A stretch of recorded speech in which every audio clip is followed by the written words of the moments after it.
Hello and welcome. I know many of you use this video to help you fall asleep. So before we begin, be sure to like the video and subscribe to the channel. Also comment where you're from and at what time you're watching. Take a moment to get comfortable, relax, and let yourself unwind. Name of the story: The Vanishing Road. Under a cloudless sky, the full moon hung low, casting an eerie silver glow over the empty highway that stretched for miles. The night air was still, save for the soft whisper of the wind through the trees, but the silence carried a sense of foreboding. For travelers, the road seemed like any other, winding its way through a dense forest. But to those who knew the legends, it was anything but ordinary. Rebecca had heard the stories as a child, tales of a road that appeared only on nights when the moon was at its fullest, and of a hidden village that could only be found by those who dared to cross its path. Most dismissed it as folklore, a tale spun to scare children into staying home at night. But something about the way her grandmother had spoken of it, her voice low and trembling, made Rebecca think there might be some truth to it. Now, standing alone at the edge of a quiet town, Rebecca felt a strange pull, an undeniable urge to drive down the road, just to see what was there. She wasn't sure why. Maybe it was curiosity, or maybe it was something deeper, something more primal. The moon was full tonight, and as she glanced toward the sky, she thought she saw a flicker of movement in the darkness. Her car was parked at the side of the road, its headlights cutting through the darkness like twin beams of hope. Just a quick drive, she muttered to herself, shaking her head. No harm in that. She climbed into the car and started the engine, the rumble of the engine breaking the silence around her. She hesitated for a moment, her hands gripping the steering wheel tightly, but then she pressed her foot on the gas and began driving down the narrow, winding road. The trees loomed on either side, their branches twisted and gnarled, casting long, dark shadows that seemed to reach toward the car like fingers. The air grew colder the farther she went, and Rebecca pulled her jacket tighter around herself. Something about the atmosphere felt wrong, but she couldn't quite put her finger on it. The road stretched on, the landscape shifting, until in the distance she saw something ahead. At first, she thought it was a trick of the light, an illusion conjured by the darkness and the moon's glow. But as she drew closer, she could see it clearly. A small village, nestled among the trees, its buildings standing like silent sentinels in the night. The village seemed untouched by time, ancient and yet oddly familiar. Rebecca slowed the car as she approached, her breath catching in her throat. The road ahead was narrow and seemed to lead directly into the heart of the village. She couldn't turn back now, could she? There was something almost magnetic about the place, like a gravitational pull that kept her moving forward. The headlights of her car illuminated the cobblestone streets as she passed through the village's entrance, a stone archway that looked centuries old. Her tires crunched over the gravel as she drove deeper into the village, and as she looked around, she realized there were no signs of life. The houses were dark, their windows black as night. Not a soul stirred in the streets. Rebecca's heart raced. She wasn't sure what she was expecting. People, perhaps? Or maybe some kind of strange phenomenon, like the whispers of the village's long-dead inhabitants. But what she found was nothing. Just silence. Cold, unnerving silence. "Hello," she called out, her voice sounding small and weak in the vast emptiness. But the silence swallowed her words, offering no response. A chill ran down her spine. She pulled the car to a stop in the middle of the road and glanced around. There was no movement, no signs of life at all. It was as if the village had been abandoned for centuries. Suddenly, a creak broke the silence. Rebecca froze, her hands tightening on the steering wheel. The sound came from behind her, and she quickly glanced over her shoulder, but saw nothing. She had no idea why, but her skin crawled with the feeling that she was being watched. Slowly, she turned her attention back to the front, and that was when she saw them. A figure stood at the far end of the street, just beyond the reach of her headlights. At first, it was little more than a shadow, a silhouette in the darkness. But as the seconds passed, Rebecca could make out the figure more clearly. An old man, dressed in ragged clothes, his long white beard hanging down to his chest. His eyes gleamed in the moonlight, bright and unnaturally wide. His gaze locked onto hers, and Rebecca's blood ran cold. "Who are you?" she whispered, more to herself than to the figure. The man took a step forward, his feet shuffling across the cobblestone street. He moved in slow, deliberate motions, as though the weight of time itself pressed down upon him. His eyes never left her face, and she felt an icy hand close around her heart. Without thinking, Rebecca slammed her foot on the gas pedal, and the car lurched forward. Her tires spun in the gravel, and she fishtailed, barely keeping control. The village passed in a blur of dark shapes, the figures of houses like phantoms in her peripheral vision. She didn't dare look back. The only thing that mattered now was getting out. But as the road ahead stretched into the dark woods, Rebecca realized something horrifying. The village was gone. The cobblestone streets, the stone archway, the shadowy figures, everything was gone. There was only the forest now, and the road, which seemed to stretch endlessly into the night. "What the hell is happening?" she muttered under her breath, her voice shaking. Her eyes scanned the darkness, searching for any sign of the village she had just left. But there was nothing. The road was empty, silent. She had no choice but to keep driving. The sound of her tires on the road was the only noise in the stillness. It seemed louder now, somehow, as if the silence around her had grown heavier. The trees closed in on either side, their branches creaking like the bones of the earth itself. She had driven for what felt like hours, but the road never seemed to change. It was always the same, dark, winding, and endless. Rebecca's mind raced. Was she trapped? Was she caught in some kind of nightmare, doomed to drive this cursed road forever? She wasn't sure, but one thing was certain: she couldn't turn back. Her headlights flickered. She swore under her breath and reached for the dashboard, her fingers brushing against the buttons in the dark. That's when she saw it. The road ahead, which had seemed empty moments before, was now lined with figures. The shadows moved, their forms taking shape as they approached the car. They were people, strange, gaunt figures, their faces pale and gaunt, their eyes black as coal. They were walking slowly toward her, their heads tilted at odd angles, their limbs stiff and unnatural. Rebecca slammed on the brakes, her heart racing. She wasn't sure what she had just driven into, but the terror in her chest was all too real.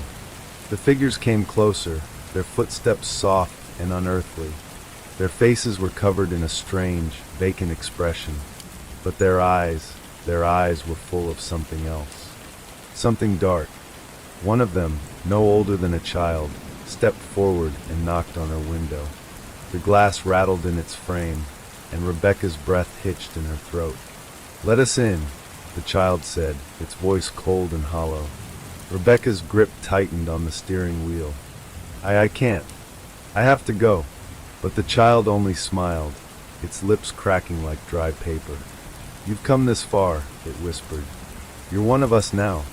Rebecca's mind raced.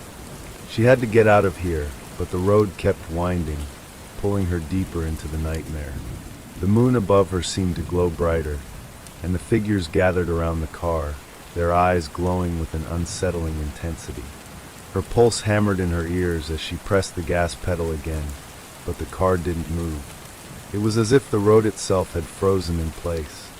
The village, if it was even real, was waiting for her, and no one ever left. The car remained still, as though trapped in the grip of some unseen force. Rebecca's breath came in shallow gasps, her heart thundering in her chest. The figures around her car stood motionless, their hollow eyes fixed on her with an unblinking intensity. The child's smile never faltered, its expression one of patient expectation. "Please," Rebecca whispered, her voice barely audible. She tried to start the engine again, but it sputtered, refusing to turn over. She hit the steering wheel in frustration, the sound echoing in the dead silence that surrounded her. Outside, the figures didn't move. They were like statues, frozen in place, their faces pale and devoid of emotion. Yet, their presence felt anything but still. It was as if they were alive, watching, waiting, anticipating something. Rebecca turned her gaze back to the child, whose smile had grown wider, more unsettling. "You're not going anywhere," the child said, its voice soft and eerily calm. "Not until we say you can." Her mind spun in panic. She tried to open the door, but it wouldn't budge. She tried the other side. Nothing. It was as if the car itself had been sealed off, trapping her inside. Desperation clawed at her chest. The moonlight above them seemed brighter now, casting long shadows that twisted unnaturally along the road. "What do you want from me?" Rebecca shouted, her voice trembling. The child took a step back, its head tilting to the side in a manner that didn't quite seem human. The others behind it followed suit, their movements stiff and unnatural, like marionettes being pulled by invisible strings. "You were chosen," the child replied, its voice growing deeper, more distorted. "The road doesn't choose everyone, but it chose you." Rebecca felt a chill creep down her spine, her blood running cold. The road? Chosen? What was happening here? Her thoughts raced, but no answers came. All she could do was stare at the child, its eyes now impossibly wide, too large for its face. Without warning, the child reached out toward the car window. Its hand pressed flat against the glass, leaving behind a dark, wet smudge that seemed to pulse with a life of its own. The figures around the car began to stir, closing in, their movements growing more frantic. They were all around her now, their hollow eyes never leaving her, their bodies shifting like shadows in the night. "Please," Rebecca whispered, trying to start the engine again. This time, she slammed her foot to the pedal, but the car remained still. It felt like the road itself was holding her captive, keeping her from escaping. The shadows grew darker, thicker, as if the village itself were breathing around her. Then, from the back of the crowd, another figure stepped forward. It was an older man, dressed in tattered clothes, his long, white beard tangled and matted. His eyes, too, were dark and unblinking, but there was something about the way he moved that was different from the others. He didn't shuffle like the rest. He walked with purpose, each step slow but deliberate, as though he were in complete control. He came to the side of the car, his gaze fixed on Rebecca. "You've crossed the threshold," he said, his voice a rasping whisper that sent a wave of dread through her. "You can't leave once you're here." Rebecca tried to open the door again, but it wouldn't budge. She turned to face the man, her desperation growing. I don't understand. What do you want from me? I don't belong here." The man's lips curled into a faint smile, though it was not a smile of kindness. There was something ancient in his gaze, a knowing look that seemed to see through her, into the very core of her being. "The village has been waiting for you," he replied cryptically, "and it always gets what it wants." Before she could respond, the man reached forward, his hand pressing against the car's window. The glass vibrated under the pressure, and for a brief moment, it seemed as though the world itself trembled. A strange noise filled the air, a low, humming sound, as though the ground beneath her was alive, resonating with an energy that seemed both ancient and unnatural. Then the man spoke again, his voice no longer a whisper, but a harsh, commanding tone. "You are here to stay." Rebecca's mind reeled as the figures around her began to move again, their faces now twisted with an unsettling glee. They reached out toward her, their hands clawing at the air, and she could feel their coldness pressing against her skin, even through the glass. The child's smile widened, its eyes glowing in the moonlight. "Join us," it said, its voice echoing in her mind. "You'll never be alone again." The words struck Rebecca like a slap. She turned to the rearview mirror, desperate to find any way to escape, but all she could see was the dark, winding road, stretching endlessly behind her. There was no escape. The road, the village, the figures, they were all part of something far bigger than she could understand. A sinking feeling settled in her stomach. She wasn't just trapped in this village. She had crossed into something far darker, a place where time and space had no meaning. She could feel the walls closing in on her, the weight of the village pressing down, suffocating her. Her hands trembled as she gripped the steering wheel, her breath quickening. The villagers around her grew closer, their eyes burning with an intensity that seemed to pierce her very soul. "You can't run," the old man said, his voice reverberating in the air. "This is where you belong now." The words hung heavy in the air, filling her chest with an overwhelming sense of dread. She wasn't sure what she had walked into, but she knew deep down that there was no way out. The village had claimed her, just as it had claimed all the others before her. Her pulse pounded in her ears as the villagers closed in, their faces twisted with dark, hungry expressions. The full moon above them glowed brighter than ever, its light casting long shadows over the road. Rebecca felt the weight of their gazes, the suffocating pressure of their presence. In that moment, she understood. The road, the village, the figures, they weren't just waiting for her. They had been waiting for all of them. For every traveler who had wandered too far, too deep into the night, searching for something they couldn't name. And once they crossed the threshold, they could never leave. The child's voice echoed once more, soft and insistent. "Join us." Rebecca could feel herself weakening, her thoughts slowing, her will fading. The air around her seemed to grow thick with something cold, something ancient. Her body felt heavy like lead, as though the village itself were pulling her under, drawing her into its depths. And then, as the figures surrounded her, as the village closed in around her, Rebecca knew with a cold certainty that she was no longer in control. The village had claimed another soul, and the road would continue to wait for the next traveler, to wander too far, to find the path that led nowhere but into its grasp. The moon above glowed brighter still, and the whispers of the village echoed through the night, waiting, always waiting. Rebecca's vision blurred, her body growing colder with every passing second. The oppressive darkness of the village wrapped itself around her, as if it were pulling her into the very earth beneath her feet. The figures surrounding the car moved closer, their movements unnervingly synchronized, like a swarm of insects closing in on their prey. Their eyes, dark, fathomless, watched her with an intensity that made her skin crawl. She could feel their presence, their hunger. "Why?" Rebecca whispered, her voice trembling. Her throat was dry, her chest tight, as if the air itself was thickening, choking her. "Why me?" The old man's expression softened, but it was not kindness she saw in his eyes. It was something far darker. "It's not a matter of why," he said, his voice low and raspy. "It's a matter of fate. The road chooses, and you walked it." She wanted to scream, to claw her way out of the suffocating darkness that now engulfed her, but her body refused to obey. It felt as though invisible chains were holding her in place, pulling her deeper into the village's grip. "You should have turned back," the old man continued, his voice like the rustling of dry leaves. "Once you cross into the village, there's no leaving. The road only lets you go when it's ready." Rebecca closed her eyes, the weight of her situation pressing down on her. She was trapped. Her car, her only means of escape, felt more like a prison now. The road, the village, everything was working against her.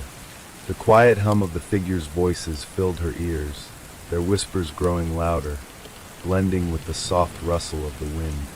It was all around her now, and it was all she could hear. Suddenly, she felt a hand on her shoulder. It was cold, unnaturally so, and the chill seeped through her skin, straight into her bones. Rebecca gasped, her eyes snapping open. A woman stood at her window, her face pale and gaunt, her features obscured by a long, tattered veil. Her eyes, however, were wide open, gleaming in the moonlight with a hunger that made Rebecca's heart race.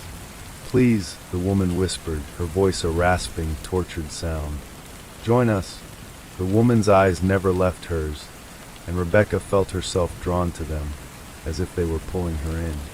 Her vision blurred again, and the coldness deepened, wrapping around her chest like a vice.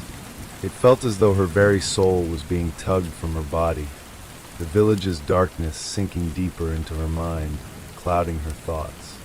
Her fingers twitched, and without thinking, she reached for the door handle. The woman stepped back, her expression turning to one of eerie satisfaction as Rebecca's hand gripped the cold metal. But just as she was about to open the door, she froze.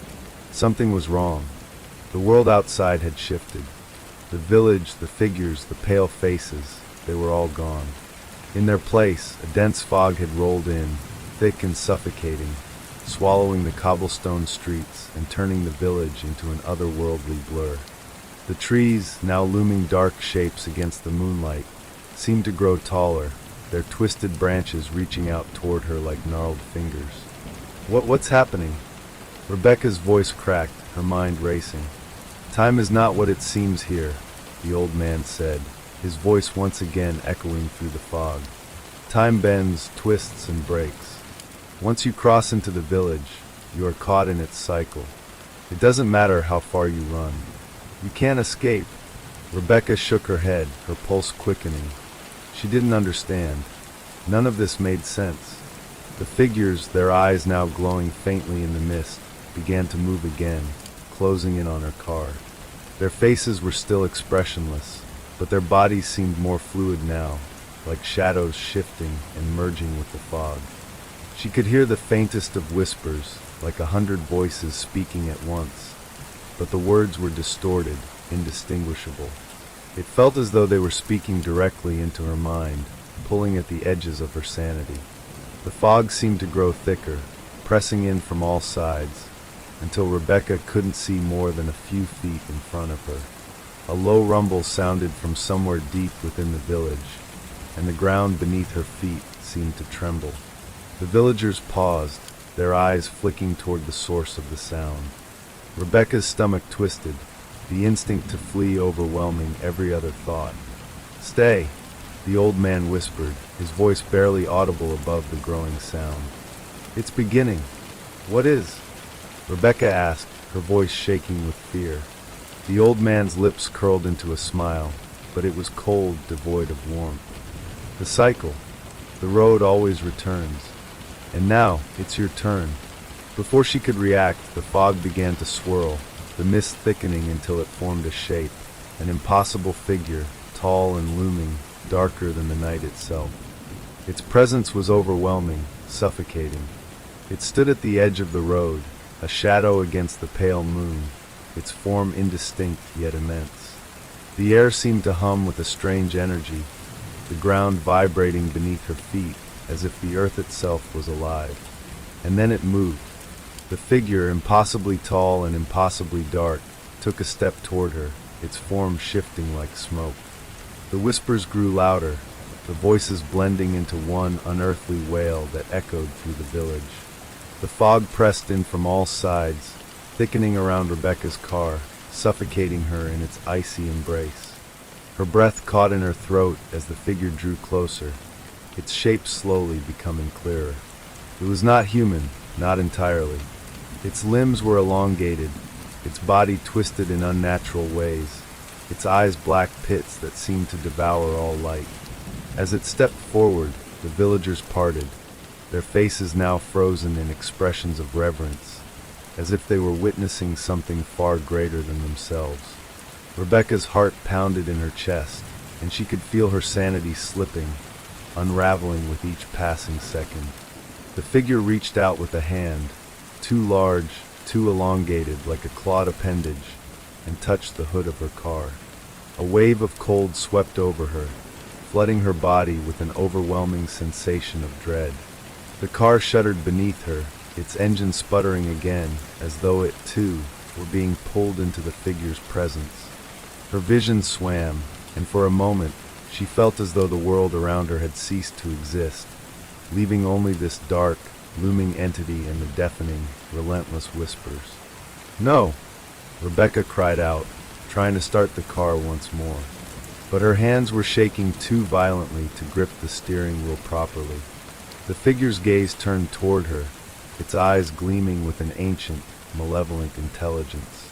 It spoke, though its voice was not one she could hear with her ears. It was inside her mind, inside her very thoughts, a deep, resonating voice that echoed through every corner of her consciousness. You belong to us now. Forever. The words echoed endlessly in her mind, louder and louder, until she felt as though her skull might split open. The villagers closed in again, their faces now all turned toward her, their hollow eyes gleaming with something that could only be described as hunger.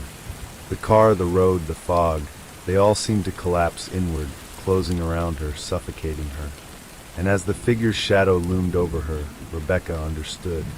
She had been chosen, not by the road, but by something far older, something that had been waiting for her, waiting for someone to wander too far, too deep into the night. She was part of it now, forever trapped in the cycle of the vanishing road, the road that never let anyone leave. And with that realization, she finally let go. The road, as it always did, waited for the next traveler to come, to wander too far. The cycle would never end. Rebecca's mind felt as if it were shattering under the weight of the figure's words, 1,000 whispers flooding her senses, each one more frantic than the last. Her vision narrowed, her thoughts a chaotic whirlpool as the world around her distorted, like a painting smeared with dark ink. The car trembled, the ground beneath her vibrating, as though the very fabric of reality was tearing. But just as she thought she might lose herself completely, something within her fought back. A sliver of clarity, a spark of defiance, flared in the depths of her mind. No, she wasn't going to give in, not without a fight. There had to be a way out. There had to be. Her hands gripped the steering wheel again, her fingers trembling but firm. She slammed her foot down on the accelerator, praying for the car to start, praying that the road would bend to her will for once. The engine sputtered, coughed, and then, against all odds, it roared to life. The headlights flared brightly, cutting through the thick fog that surrounded her like a wall of darkness. The figure in front of her recoiled, its form flickering for a brief moment, as though it were not entirely solid. The whispers grew louder, more insistent, a rising crescendo that threatened to drown out everything else. But Rebecca wasn't listening to them anymore. Her focus was singular, her will unyielding. With a burst of determination, she slammed the car into drive. The tires screeched as they spun against the cobblestone road, and for a moment, Rebecca thought she might break free, that the village's grip on her was slipping. But the road didn't bend to her will. As she sped forward, the shadows around her seemed to shift. The village, now hidden beneath the fog, vanished and reappeared in strange, impossible ways. Buildings materialized and dissolved like mirages, and the trees lining the road twisted and contorted, their branches reaching out to grasp her car. The very landscape itself seemed alive, alive with malice, eager to pull her back into the heart of the nightmare. Her heart pounded in her chest as she swerved around a bend, narrowly avoiding the outstretched branches. The fog thickened again, swirling around her car like a living thing, suffocating the air. And then she saw it. Up ahead, the road stretched out into the distance, but something was different. At the far end, glowing faintly in the moonlight, was another figure. A woman, standing at the edge of the road, her face hidden beneath a veil of darkness. She was motionless, standing as if waiting for something, or someone. Rebecca's pulse quickened.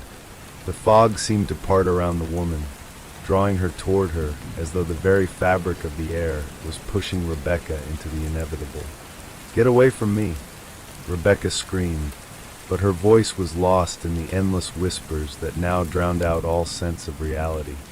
She tried to swerve, to turn the car away, but the steering wheel was locked. It was as if the road itself had taken control. The woman's veil fluttered in the wind, but she didn't move. She stood there waiting. Her presence was magnetic, pulling Rebecca forward, drawing her into the very heart of the village once more. Her face remained hidden, but Rebecca could feel the woman's eyes on her, cold and all-seeing, watching her every movement. Suddenly, the road beneath the car buckled and twisted, sending Rebecca's car careening off course. She screamed as the vehicle plunged forward, the world spinning wildly around her. The wheels screeched and the car skidded, but no matter how hard she tried to steer it, the road had a mind of its own. With a violent jolt, the car slammed into something solid, something that shouldn't have been there. The sound of metal scraping against stone filled her ears as she was thrown forward, her seatbelt biting into her chest. The world spun to black. When Rebecca opened her eyes again, she was no longer in the car. The fog had thickened, pressing in from all sides, and the air felt colder than ever. She could barely make out her surroundings. The road, the village, it was all gone. The only thing she could see clearly was the figure of the woman standing at the far end of the road. The woman's head turned slowly, revealing a face that was both familiar and utterly alien. Her eyes were dark, bottomless pits that seemed to pull in all light, and her smile was wide and unnerving, stretching across her face as if it were unnatural. Rebecca scrambled to her feet, panic seizing her chest. The woman began to move toward her, her steps deliberate and silent.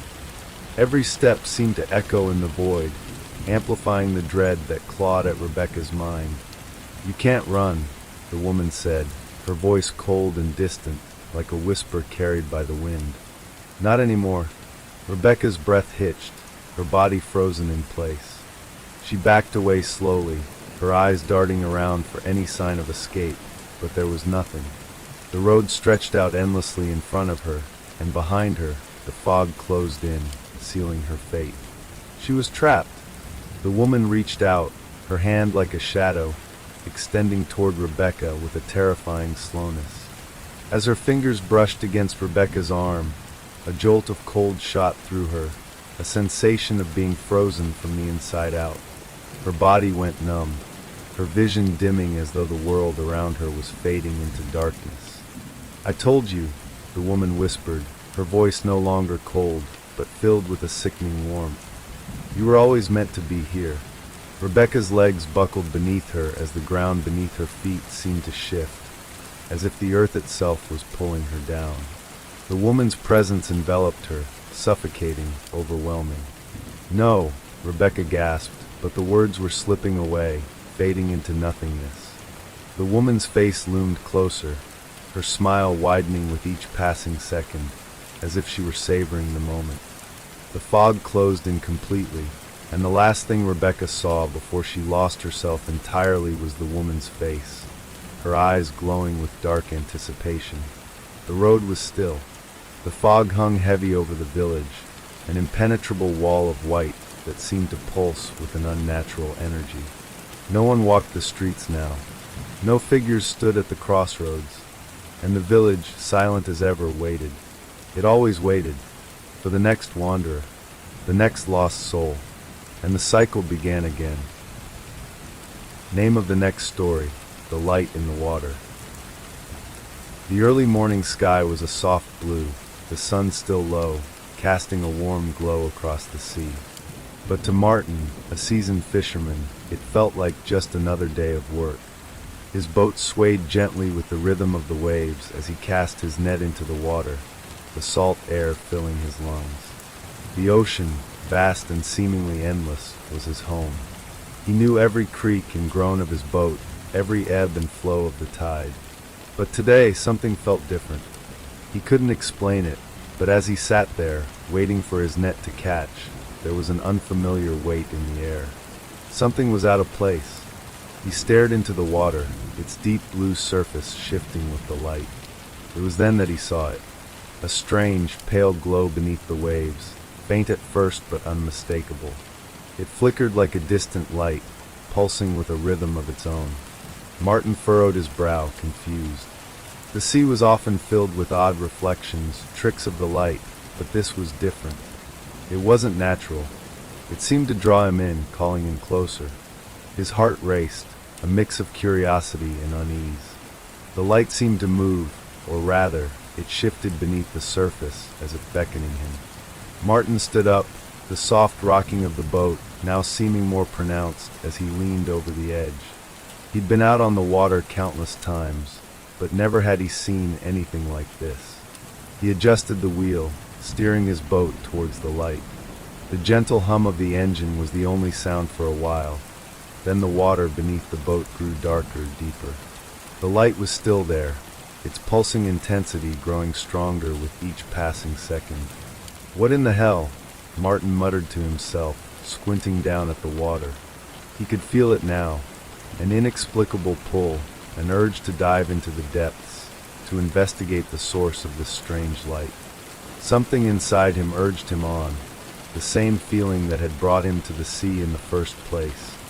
The endless curiosity, the pull of the unknown. He hesitated for only a moment, then grabbed his diving gear from the back of the boat.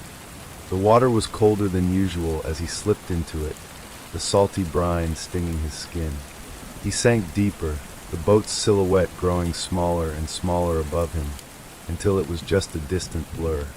The light beneath him beckoned, brighter now, closer. He swam downwards, his heart beating faster with each stroke.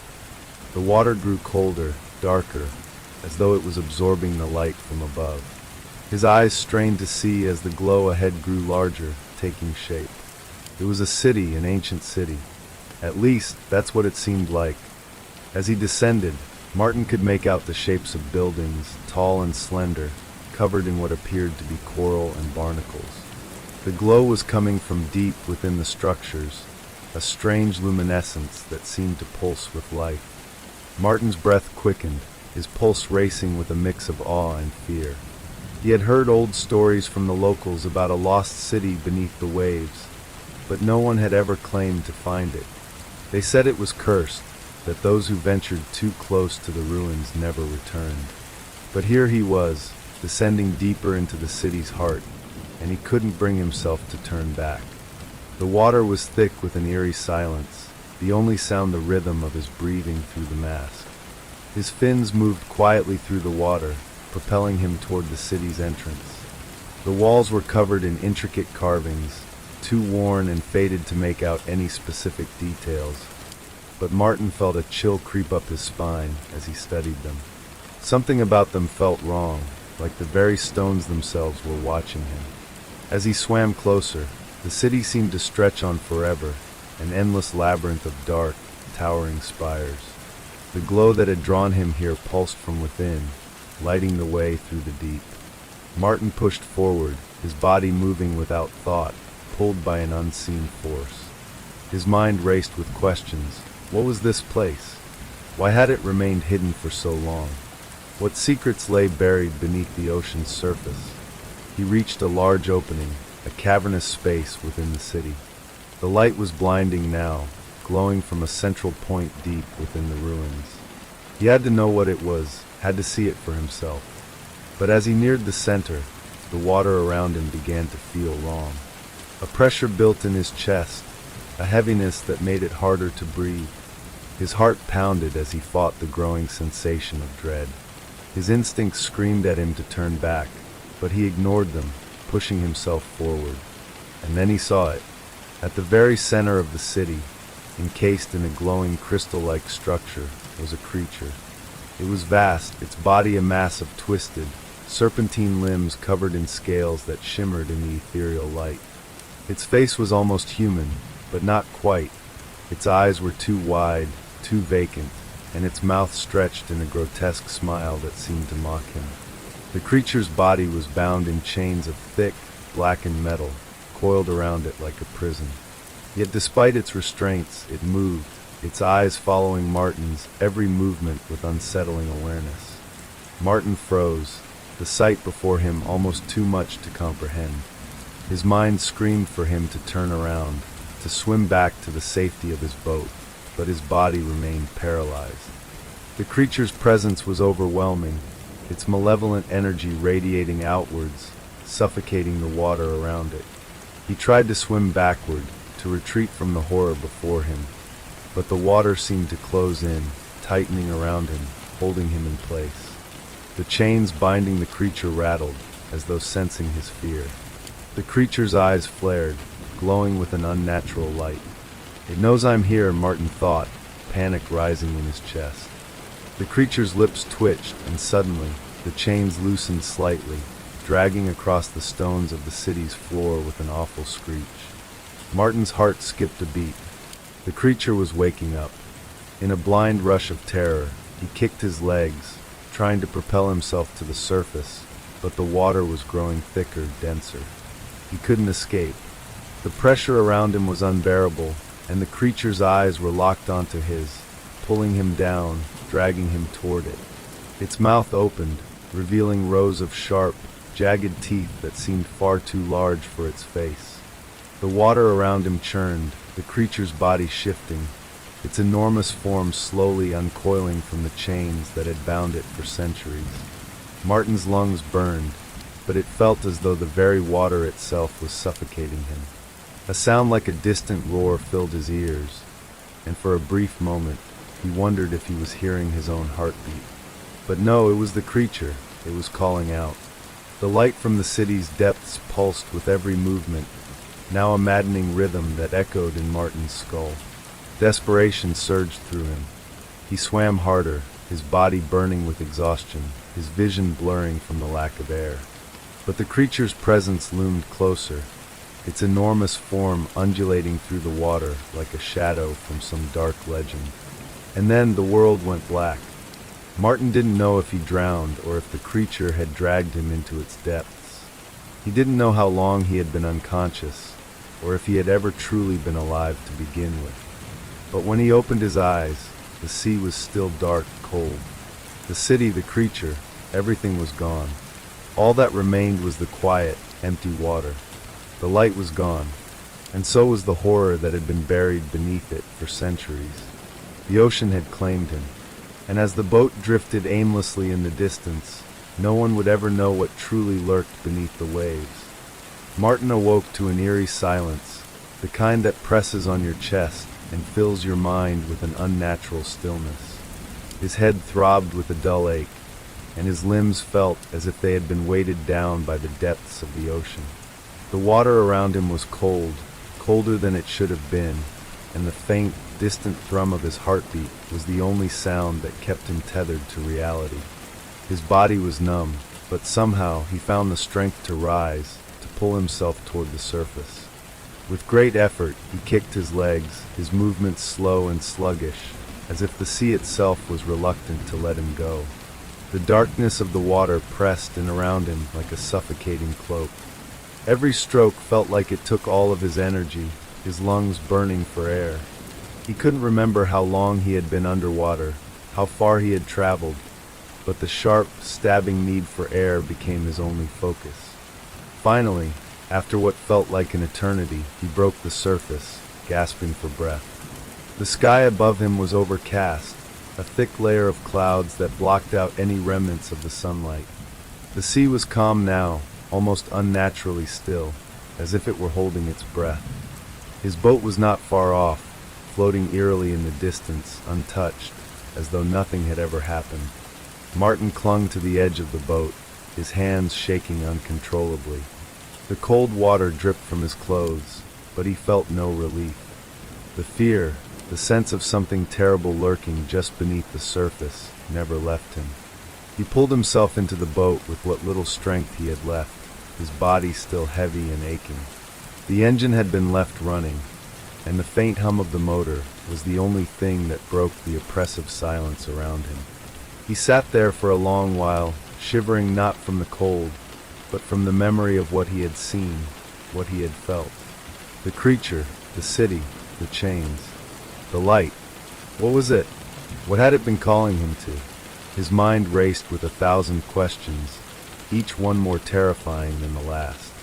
There was no way he had imagined it, no way that the glow, the creature, the city could have been a hallucination. The ocean was vast, but it didn't play tricks like that. No, something was down there, something ancient and powerful, waiting in the darkness. He looked over the side of the boat, but the sea was as calm as ever, the water now impossibly clear, as though it had erased all evidence of the horrors below. Martin strained his eyes, but there was nothing. No city, no light. The surface was quiet, as if nothing had ever disturbed it.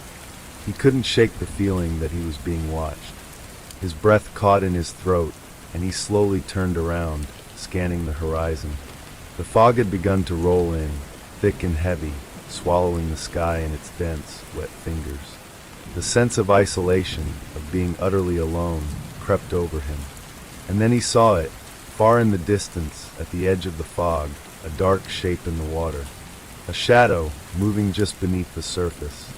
It was faint at first, a ripple in the calm, but as it came closer, Martin could see it more clearly. It was large, too large to be a fish, too large to be anything natural. The shape of it shifted, like the undulating form of something with many limbs, but it moved with unnatural grace, its speed swift and almost predatory. His heart began to race once more. He stared at the water, unable to look away, his breath shallow and quick. Was it the creature? Was it free now, released from its chains? His mind spun with possibilities, each one more terrifying than the last. He couldn't see its eyes, couldn't see its face, but he felt its presence, a horrible, suffocating presence that seemed to crawl beneath his skin. The water around his boat began to stir, the waves growing larger, more aggressive. The calm that had once filled the air was gone, replaced by an unnerving turbulence that twisted the sea in unnatural ways. His boat rocked violently, threatening to capsize. Panic surged through him, and he grabbed the wheel, pushing the throttle forward, but the engine sputtered and stalled. He tried again, harder this time, but it was no use. The boat wouldn't start. The water around him swirled with increasing speed, the shadow beneath the surface growing larger and closer, now unmistakably heading straight for him. A voice echoed in his mind, an ancient whisper that seemed to seep from the very depths of the ocean. You should not have come. The sound of chains rattling broke through the rising storm, a harsh, grating noise that set his teeth on edge. The memory of the creature's bonds, of the chains that had bound it for centuries, flashed through his mind.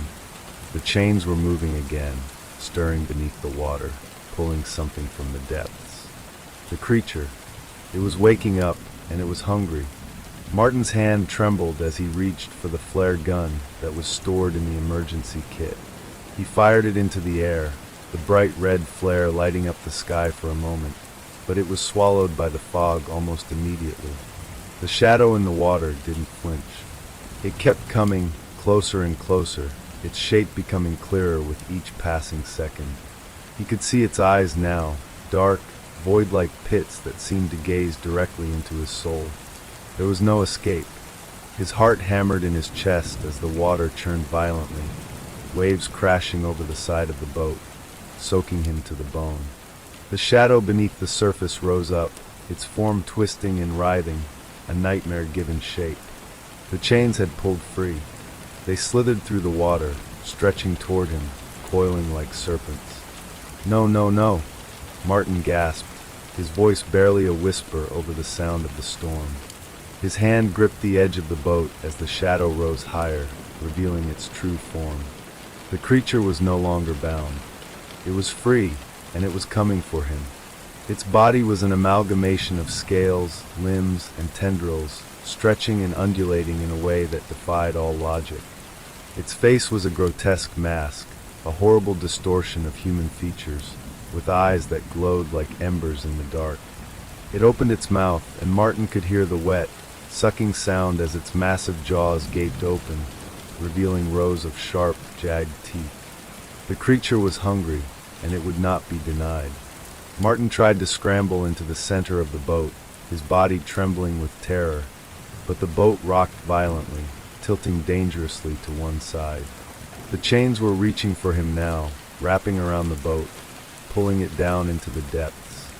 His breath caught in his throat as he realized that there was no escape. He was going down with it. You should not have come. The voice whispered again, this time louder, more insistent. Martin's eyes blurred with panic, and he looked back toward the horizon. The last thing he saw was the creature's massive form rising from the water, its monstrous mouth descending toward him. And then, everything went black. The sea was quiet once more, and somewhere deep beneath the waves, the city waited, patiently, for the next fool who would venture too close. The storm passed as quickly as it had arrived, leaving the sea eerily calm once more. The fog clung to the water's surface like a veil, thick and oppressive, as if trying to hide the horrors that had just unfolded. The boat, now eerily still, drifted aimlessly, bobbing lightly on the calm waters. The once loud creaking of the vessel, its engine sputtering and the ropes dragging behind, was now a mere whisper in the vast emptiness of the sea. There was no sign of Martin, no sign of anything that had once been there. The sea had claimed him. The silence stretched on, uninterrupted, as if the ocean itself were holding its breath. And then, beneath the surface, something stirred. The faintest ripple in the water, barely perceptible at first, began to spread outward from the boat. A shadow flickered in the depths, too quick to be seen clearly. It seemed to be moving, circling, as if something large was lurking just below. A pair of glowing eyes emerged, hauntingly familiar, appearing like an apparition from the abyss.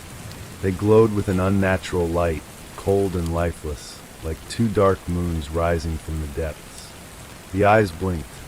The shape in the water shifted again, its form more solid now, rising slowly, drawing closer to the boat. For a moment, all was still. The ripples in the water stopped as though the sea itself was waiting for something. And then, with a violent crash, a massive limb, a tentacle, burst through the surface, sending the boat rocking violently. The sea around it churned, foaming with dark, twisting currents. The limb was covered in slick, black scales, stretching out long and thin before curling back down toward the water. Its touch was quick and powerful, the water around it rippling as if the ocean itself trembled in response. The boat shuddered and the ripples grew. There was a moment of calm, but it was fleeting. Then, the creature's full form emerged from the depths. It was no longer hidden, no longer trapped beneath the waves. Its gargantuan body rose from the water, tendrils slithering through the waves like serpents, its massive form shimmering in the pale light that now filtered through the fog. The creature was free. The chains that had once bound it were gone, scattered across the ocean floor, where they would never be found. It had waited silently in the depths for centuries, and now it was awake and it was hungry. From its monstrous form, a guttural growl rose, deep, vibrating through the very core of the boat. The sound echoed in Martin's ears, reverberating in his chest, rattling his bones. It was the sound of something ancient, something that had been here long before mankind ever set foot on the shores of the earth. Something that had been sleeping, waiting, until it was ready to feast. The sea around the boat boiled, the water churning violently as the creature's tentacles swept through it. The shadow that had once been distant was now right beneath, its dark, shifting form unmistakable. And then the boat flipped. With an ear-splitting crack, the wooden hull split in two, and Martin's body was thrown into the water once again. He sank beneath the waves, his vision blurred by the water, and his mind clouded by terror. The water was cold, colder than it should have been, and the pressure was unbearable. He kicked wildly, trying to push himself back to the surface, but the weight of the water pressed down on him, dragging him back, pulling him down deeper into the darkness. His lungs burned as he struggled for air, but he couldn't escape. The creature's massive form loomed just below, its glowing eyes locked onto him, unblinking, unyielding. It was coming for him. Its tentacles reached out from the depths, stretching toward him with terrifying speed. A deep, primal scream of fear escaped Martin's throat as he kicked harder, trying to break free. The creature's tentacle brushed against his leg, its cold, slick touch sending a jolt of icy terror through his body. It felt like death itself had reached out to claim him. With every ounce of strength, he propelled himself upwards, but the water seemed to stretch on forever. The surface was too far away. The creature was pulling him down. And then, just as he thought he might drown, a wave of light washed over him. It wasn't sunlight, it was the eerie, glowing light of the city beneath the waves. The light that had drawn him in the first time. It beckoned him, even now, in his final moments. It pulsed like a heartbeat, slow and steady, as though the ocean itself were alive and calling him home. No, his mind screamed, but it was no use. He was already lost. The light grew brighter, and the shadows beneath him grew darker, the water around him deepening in an oppressive silence. The creature's growls were now distant, muffled by the pressure of the deep. And just like that, the world around him began to distort, to melt away. He sank deeper and deeper, and then nothing. For a brief moment, Martin was weightless. The terror, the dread, the crushing darkness all faded into oblivion. There was no more struggle, no more fight. There was only the cold embrace of the water, the silence of the depths. And then, just as quickly as it had all started, the silence was shattered. A voice, low and almost incomprehensible, echoed in the depths of his mind. It was the voice of the creature, or was it something older, something more ancient? It was impossible to tell, but it was there, pressing into his mind, filling him with a sense of foreboding. You will join us now. The last thing Martin saw before the darkness swallowed him was the flicker of light, the city below. And in the light, the shadow of something vast and terrible waiting for the next traveler. And the sea was still, just as it had been for centuries. The water was unnaturally still, as though the sea had become a vast, silent expanse, undisturbed by the chaos that had just unfolded. The fog rolled in thicker now, covering the surface of the ocean like a blanket, muffling any noise and obscuring everything in its path. The silence seemed to stretch on for eternity. Beneath the water, the ancient city lay in waiting. Its streets, once bustling with life, were now submerged in the cold, dark depths, its ruins silent and forgotten. The city's towering structures loomed like skeletons of an age-long past, their broken spires rising from the ocean floor like the bones of some long-dead beast. The light that had once called to Martin flickered faintly, pulsing in a rhythm that matched the beat of the ocean itself, as if the city's heart was still alive, still beating, still waiting. And in the shadows of its crumbling walls, something stirred. It was not the creature, not the ancient guardian that had been awakened by the moonlight. No, this was something older, something more primal, something that had existed long before the city was built or destroyed. The creature, the one that had risen from the depths to claim Martin, was now still. Its massive form floated just below the surface, its glowing eyes dim, its tentacles unmoving. It had returned to the deep, waiting once more, as it always had. It would wait for another soul to wander too close, another foolish traveler to hear the call of the light. The city had a hunger for souls. In the deep, in the dark, there were whispers. Whispers of those who had come before Martin, those who had been claimed by the city and its terrible secret. The whispers echoed through the ruins, carried by the currents, as though the city itself were alive, remembering, waiting. The city wasn't just a place. It was a living thing, ancient and sentient, a thing born of the sea itself. And it wasn't alone. Martin had heard the whispers. He had felt the pull, just as others had before him. But unlike those who had come and gone, he had never truly left. He was now part of the city, part of the sea. His soul, his very essence, had been absorbed by the light, and now he was one with the darkness that stretched beneath the waves. The city fed on them. It fed on the lost, the lonely, the curious. It gave them a glimpse of its ancient beauty, its forgotten history, and in return it took their souls, trapping them in its endless depths. And so it would continue. The surface of the water was quiet, serene, but beneath, a different world existed. A world of darkness, of forgotten things, of ancient horrors. A world where time had no meaning, and the souls of the lost wandered forever in the shadow of the light. And somewhere, far below, Martin wandered too, his footsteps lost in the ruins of a city that would never let him go. And the sea was still, waiting, always waiting for the next soul to find its way into the light. It would never end. Name of the next story, The Wishing Tree. The dense woods had always intrigued the group of friends, but there was something different about tonight. The evening had descended early, leaving a thin veil of mist hanging between the trees, the kind that made the forest seem alive. The path they were on was overgrown and barely visible under the dim light of their flashlights, but they pressed on. It had started as a dare, but now it felt like something more, something that tugged at the edges of their curiosity, something that beckoned them deeper into the heart of the forest. Mark, the natural leader of the group, glanced back over his shoulder. His friends were close behind, their faces lit only by the flickering glow of their flashlights. "You guys sure this is a good idea?" he called, his voice cutting through the silence. "Come on, Mark, lighten up," Laura replied, laughing nervously. "We're here to have fun, remember? There's nothing out here but trees and bugs." "I don't know," Jack muttered, peering into the shadows between the trees. "It feels wrong, doesn't it?" The group stopped for a moment, their eyes scanning the eerie stillness around them.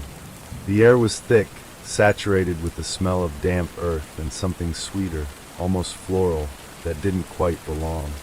"We're already here," Sarah said, her voice steady, but there was a slight edge to it. "What's the worst that could happen?"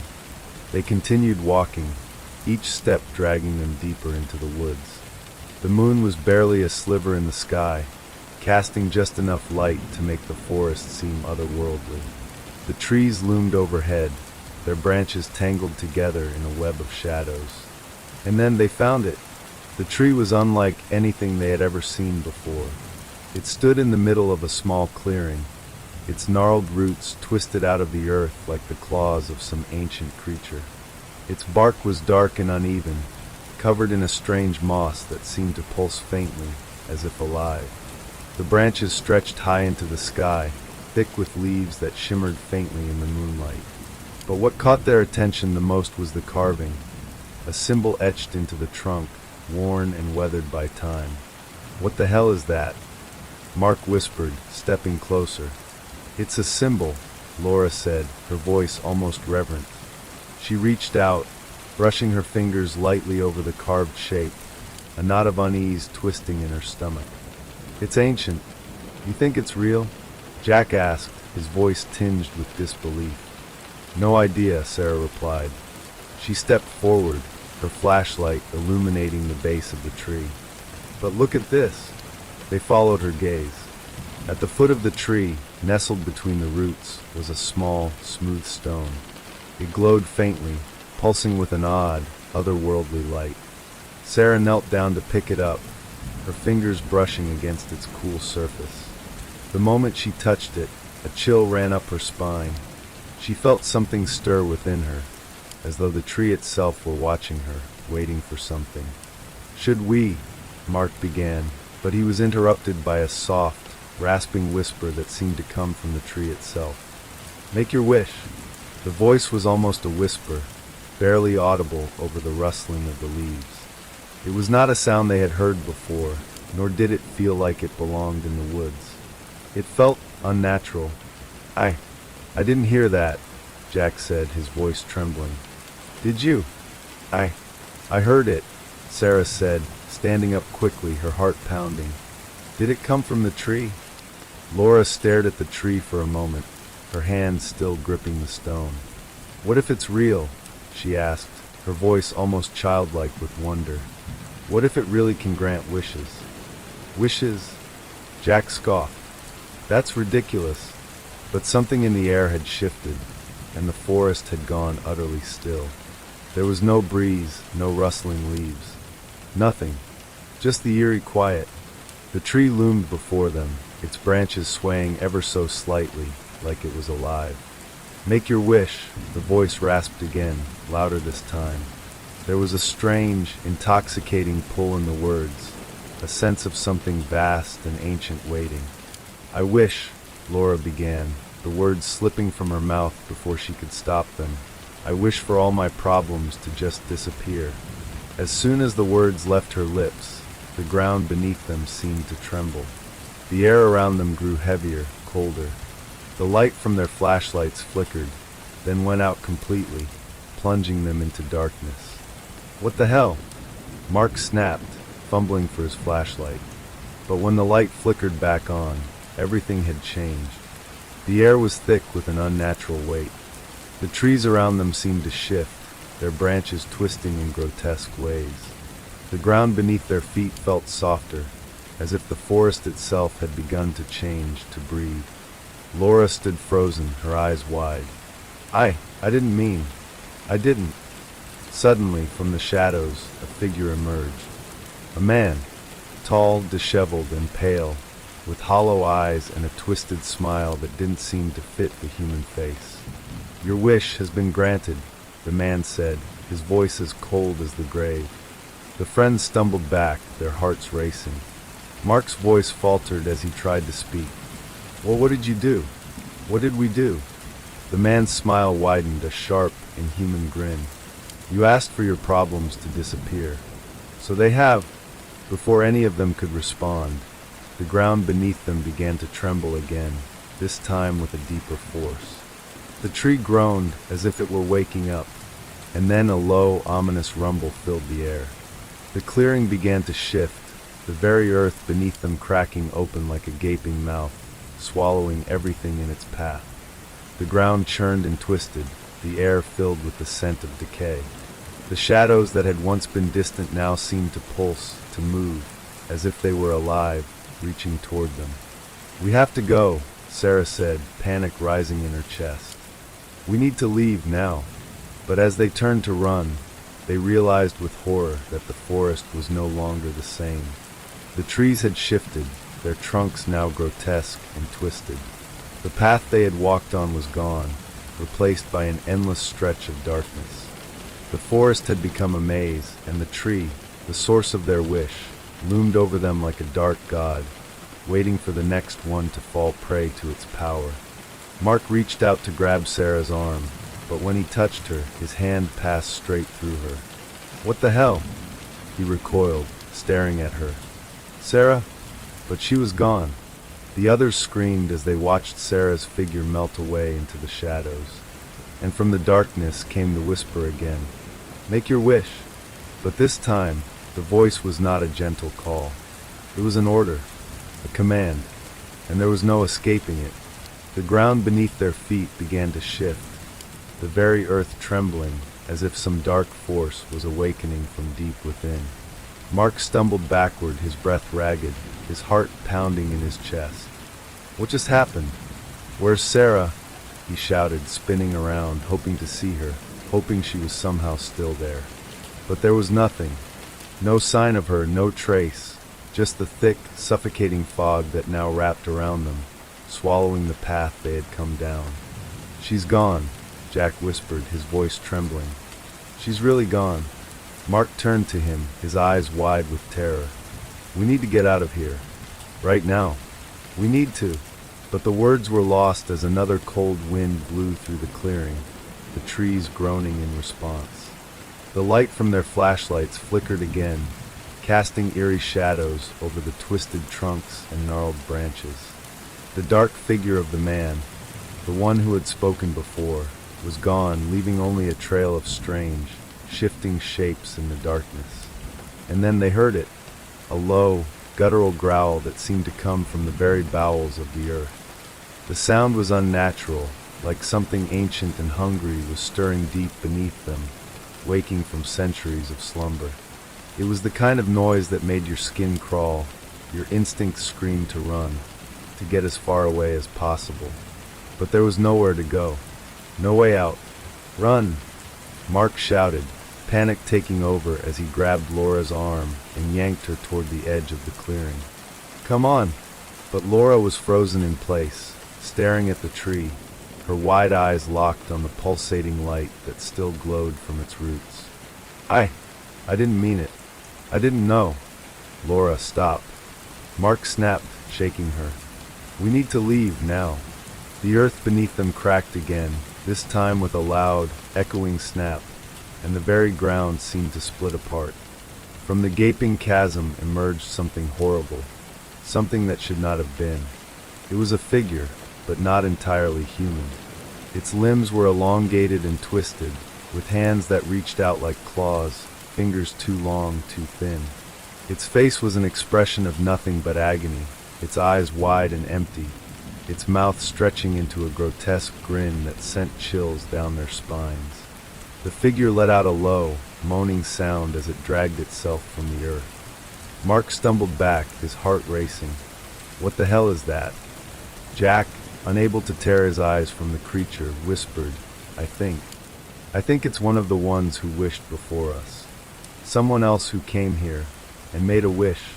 Laura gasped, stumbling backward as she realized the truth. You're saying they're all trapped here?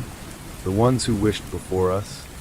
The creature's head tilted unnaturally, its hollow eyes locking on the group. A low hiss escaped its lips, and for a moment, the world seemed to go still, as if even the trees were holding their breath.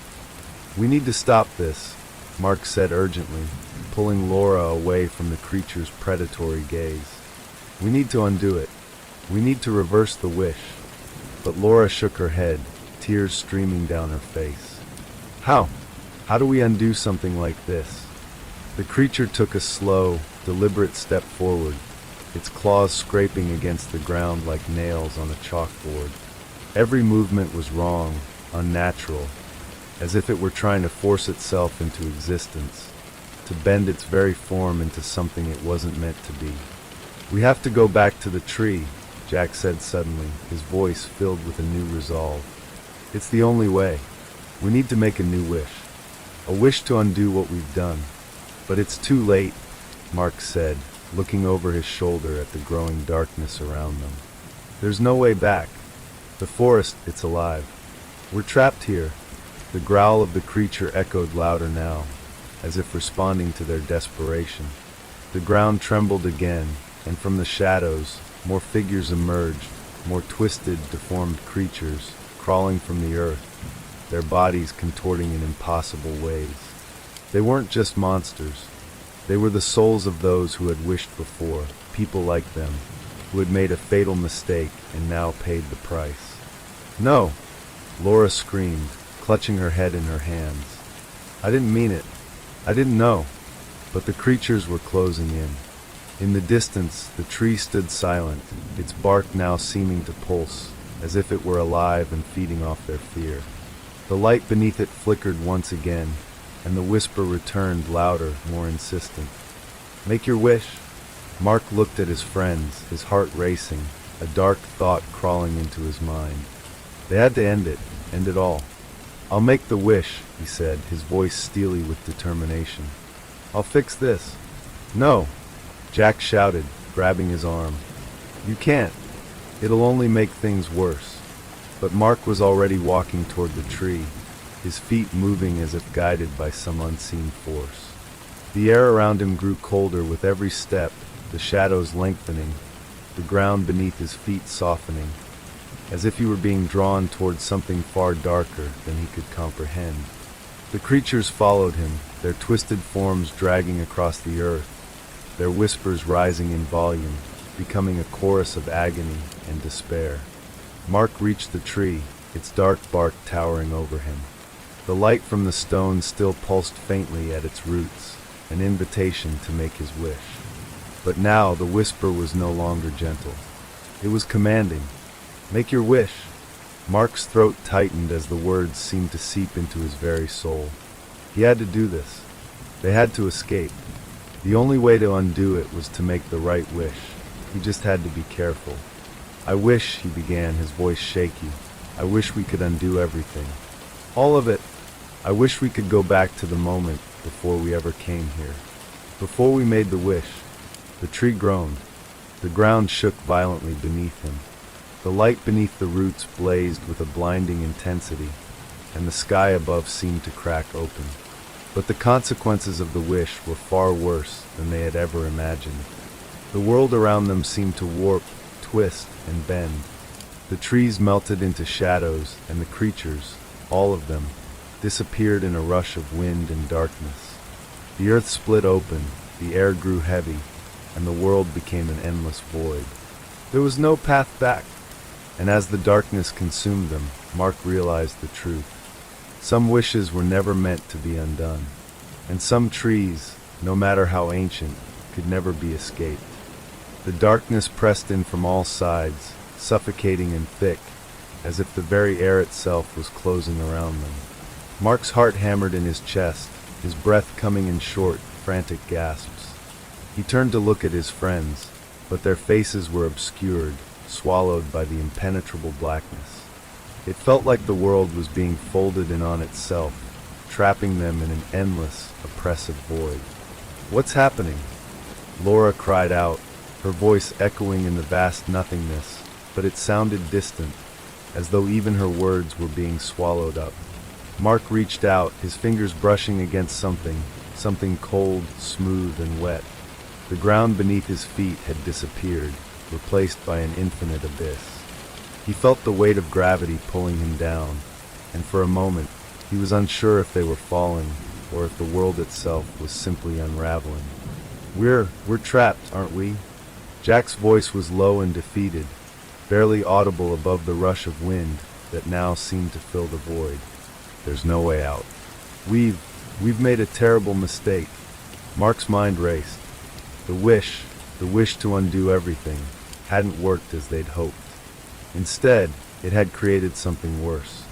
They hadn't just returned to the past. They'd been pulled into some kind of limbo, a space between realities where time and space had no meaning. The creatures, the tree, the wishes, they were all part of a cycle. A never-ending cycle that had now claimed them as its next victims. "No," Mark whispered, his hands trembling as he gripped at the air, as if trying to pull himself free from the weight of the darkness. "We can't be trapped here. We have to." But before he could finish, the air around them seemed to change. The temperature dropped, and the fog that had once filled the forest now began to creep in, swirling around them like living smoke. The darkness parted slightly, revealing shapes, dark, twisted figures that moved through the mist, barely visible in the faint light. And then they heard it again, the whisper. "Make your wish." The voice came from all around them, a chorus of distorted, hollow tones, like 1,000 voices speaking in unison. Mark's blood ran cold. The same words, the same invitation. But this time, there was no excitement, no curiosity in their voices. This time, it was a command, a demand. "Please," Laura pleaded, her voice cracking. "Please, we just want to go home. We didn't know. We didn't mean it." But the whisper didn't relent. It was everywhere, seeping into their minds, into their very souls. It was no longer a gentle temptation. It was an omnipresent force, a dark power that controlled them, that sought to draw them deeper into its web. Mark's mind raced. The cycle, he realized, had never ended. The wishes, the consequences, they were all part of something much older, much darker than they could comprehend. The tree had granted their wish, but it had never let them go. No one who made a wish could escape. The wish itself was the trap, and the tree, its power, was feeding on their desperation. "We need to break the cycle," Mark said, his voice trembling with both fear and determination. "We can't keep making wishes. We need to end this." But there was no answer. No sound, no movement. Only the suffocating silence that filled the air around them, thick and oppressive. And then, slowly, the mist began to part, revealing the outline of the tree once more. Its gnarled roots were stretched wide, twisted in unnatural ways, and its bark was even darker than before, as though it had absorbed the very essence of their fear. The glowing stone at its base pulsed with a sickly light, brighter now, as if it were feeding on their pain, their regret. Mark's stomach twisted. "It's still here," he whispered. "It's still waiting." The tree's presence was overpowering, suffocating. It felt as though it had grown stronger in their absence, its power somehow amplified by the dark void they were trapped in. The ground beneath them was no longer solid. It was like walking on a surface made of smoke, unstable and shifting with every step. And then, through the darkness, a figure appeared, a woman draped in tattered robes, her face hidden in the shadows of her long hair. She moved toward the tree, her steps slow, deliberate. Who are you?" Mark asked, his voice strained with fear. The woman did not answer. Instead, she raised her head, and Mark's blood ran cold as he saw her face. A face twisted, decayed, as if centuries of suffering had marred it beyond recognition. Her eyes, hollow and black, stared at him with an unnatural intensity. Her mouth opened, and the same whisper that had echoed around them before poured from her lips. "Make your wish." Mark recoiled, his heart hammering in his chest. "No, no, please," he begged, stepping back. We can't make any more wishes." But the woman's eyes never wavered. She reached toward the stone at the base of the tree, her fingers brushing the surface of it. The glow intensified, and the tree seemed to groan in response, its branches shaking, its roots writhing beneath the ground. The air around them thickened, heavy with the power of the tree. Mark could feel it in his chest, a suffocating weight, as if the very air was becoming thicker, more oppressive. "We've already made our wish," Jack said, his voice barely audible. "It's too late now, isn't it?" The woman's lips curled into a grotesque smile, her teeth sharp and jagged. "Yes," she hissed, the whisper now a harsh, cold command. "It's too late. The cycle must continue." Mark stumbled back, his hands shaking. "What does that mean? What are you saying?" The woman's voice was the final whisper that sealed their fate. "You will never leave," she said. "No one who makes a wish can ever leave. The tree takes what it wants, and when it is done, it will feed once more." The shadows around them seemed to deepen, the mist swirling faster, pulling them in. The ground beneath them quaked as the tree's roots began to twist upward, extending out like long, gnarled fingers, wrapping around their legs, pulling them closer. The creatures, the twisted, deformed souls, appeared again, their faces ghastly and twisted with agony, their bodies contorted in unnatural shapes. They were the ones who had made their wishes before, trapped here just as Mark, Jack, and Laura now were. They were the ones who had failed to understand the price of the tree's power. And now it was their turn. The ground beneath them split open, and the tree's roots closed in, dragging them toward the darkness. The air was thick with the scent of decay, the weight of centuries pressing down on them. Their screams were swallowed by the growing void, their bodies consumed by the very power they had awakened. The tree's glow dimmed as they disappeared into the darkness, leaving only the whisper behind. "Make your wish!" The world around them faded, the last remnants of the light flickering as the darkness closed in, swallowing everything in its path. The ground beneath their feet crumbled, dissolving into an endless void where nothing was real and nothing made sense. The weight of time, of fate, pressed down on them, crushing their spirits and their very sense of self. The whispers, once distant, now roared in their ears like a cacophony of maddening voices. "Make your wish!" The words echoed, endless, reverberating in the space between worlds. The tree, the force that had drawn them in, fed off their fears, twisted their desires, loomed over them, its presence even more oppressive in this place between time and space. Its roots stretched down like fingers, seeking to claim them, pulled them deeper into its dark power. But there was no escape. Mark, Laura, and Jack found themselves standing in a haze of shadow and mist, unable to move. Their bodies felt heavy, bound by some unseen force that clung to them like an iron weight. Their minds were clouded, suffocating under the oppressive power of the tree and the curse that had been set upon them the moment they made their wish. I can't think," Jack whispered, his voice barely a sound, lost in the sea of whispers. "It's too much. I can't breathe." Laura's hands shook at her sides, her body trembling uncontrollably. "What have we done?" she gasped, her eyes wide with terror, as though she were seeing the very essence of their fate unfolding in front of her. Mark's voice was hoarse, strained. We shouldn't have come here. We never should have made that wish. It was too much." But deep inside, he knew it was too late to turn back. The moment they stepped foot in this cursed place, they had sealed their fate. The tree was alive, its power ancient and infinite, and they were nothing more than pawns in its endless cycle of torment. The roots of the tree twisted and curled around them like serpents, dragging them closer to its heart. The air grew colder with every passing second, and the world around them seemed to bend and shift, warping into something monstrous. Then, through the fog, they saw something, a figure, standing tall among the shadows.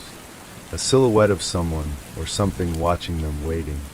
The outline was vaguely human, but the way it stood, unmoving, made it seem otherworldly, alien. It was as though it was made of shadows and smoke, yet somehow it was real. Mark's heart raced. "Who's there?" His voice cracked, barely audible. The figure didn't respond. Instead, it moved slowly, gliding toward them with unnerving grace. The whispers grew louder, almost deafening, their voices blending together, becoming a single, continuous sound that filled the air like a song of sorrow. "Who are you?" Laura asked, her voice small, trembling with fear. The figure stopped a few feet from them. Slowly, it raised its hand, pointing at the tree, its fingers long and bony, stretching toward the gnarled branches. Then, in a voice as hollow and cold as the void itself, it spoke. "You've awakened the cycle," it said, its voice echoing with the weight of centuries. "You've disturbed the balance. Now, you will face its consequences." Mark felt a chill crawl up his spine. "What? What do you mean?" he stammered. "We didn't know. We didn't understand." The figure's head tilted slightly, its eyes, if they could be called eyes, piercing into him, deep and empty. "It does not matter. The tree does not care for your intentions. It only cares for its own hunger. And now it will take what it is owed." Jack took a step back, his breath shallow. "What do you want from us? What does it want?" The figure's lips curled into something that could have been a smile, but there was no warmth in it. "The tree feeds on your desires. It feeds on your wishes. It consumes them, and in return, it gives you nothing but suffering." Laura gasped, understanding dawning in her eyes. "So all of this, the creatures, the curse, it's all because of the wishes?" The figure nodded slowly. "Yes, and now you are part of it. There is no escaping the cycle once it has begun." Mark clenched his fists, his resolve hardening. "We'll find a way out." "We have to." But the figure's expression remained unchanged. "You cannot escape what you have become. You will serve the tree. You will remain here, in this space, forever." Suddenly, the ground beneath them quaked again, the mist swirling violently as the tree seemed to respond to the figure's words. Its roots writhed, reaching out for them, trying to claim them. The light from the stone pulsed faster, brighter, casting eerie shadows across their faces. It was as though the tree itself was alive, its power surging, feeding off their fear, their desperation. Mark looked to Laura and Jack, his eyes filled with determination. "No, I won't accept that. We can't let this thing win." The figure chuckled, a hollow sound that echoed through the void. "You do not understand. The cycle cannot be broken. Not by you. Not by anyone. The tree has existed long before you, and it will exist long after. You are nothing more than a fleeting moment, a brief spark in the eternal darkness." But Mark didn't listen. He stepped forward, ignoring the figure's words, his heart pounding with the hope of escape. He reached out, his fingers brushing the glowing stone at the base of the tree. The moment his fingers made contact, a jolt of energy shot through him, sharp, cold, and suffocating. The stone pulsed with an intense, blinding light that surrounded him like a storm, and the whispers rose to a deafening crescendo, filling his mind with the sound of 1,000 voices screaming in agony. And then, everything went still. The light dimmed, and the whispers faded. The world around them ceased its relentless motion. The tree, its roots, its bark, its power, seemed to hold its breath as if waiting for something. Mark's heart raced in his chest, his body trembling from the energy that still coursed through him. Did we stop it?" he asked, his voice hoarse, unsure. But the figure merely stood, its empty eyes locked onto him. "The cycle cannot be stopped," it said, its voice cold and final. "You're a part of it now. Forever." The darkness began to close in again, the mist swirling around them as the roots of the tree pulled tighter. The creatures, those tortured souls, emerged from the shadows once more, their twisted forms dragging themselves toward the group. The cycle had begun, and there was no escape. The whispers returned, louder than ever, a chorus of despair. "Make your wish." Mark closed his eyes, his heart heavy with the realization that there was no way out. The tree's power had claimed them all, and there was no undoing what they had done. The whispers, the cycle, the tree, it would continue forever, feeding on the wishes of those foolish enough to seek its power. And as the darkness consumed them once more, Mark understood that there were some things, some forces, that could never be undone. The air thickened again, as if time itself was slowing down, stretching out each second into an eternity. Mark's heart pounded in his chest, the fear mixing with an overwhelming sense of resignation. There was no escaping it. The tree's power had already claimed them, and with every attempt to break the cycle, they only seemed to sink deeper into its grasp. Laura clung to his side, her trembling fingers digging into his arm, but there was no comfort to be found. Her breath came in ragged gasps, her eyes wide with terror as she stared into the gathering darkness. "Mark, what do we do?" she whispered, her voice barely audible, as if speaking too loud might shatter whatever fragile reality they still clung to. Mark opened his mouth to reply, but no words came. He didn't know what to say, didn't know what else to do. The figure, the one who had been watching them all along, had made it clear the cycle could not be broken. No wish could reverse what had been done. No wish could undo the curse the tree had placed upon them. Jack stumbled, his legs weak, his face pale. I don't understand. How did it all go so wrong? We just wanted to make things right. We thought we could fix it." But the figure, unmoving, did not answer. Its hollow gaze never left them, unblinking and relentless. The mist around them seemed to grow thicker, enveloping their bodies, drowning them in its suffocating embrace. The whispers, so faint at first, now filled the air like a chorus of broken souls. They were not alone. Suddenly, the ground beneath them shifted again, and Mark's feet lost contact with the unstable surface. He felt himself being pulled toward the tree, as though the very earth had become its extension, eager to drag him into the darkness below. He reached out instinctively, grabbing Laura's hand to hold on to her. But her grip was slipping. She wasn't as solid as before. "Laura!" he shouted, his voice desperate. His heart skipped a beat as he saw her face contort in pain, her body dissolving into the mist, her edges blurring like smoke.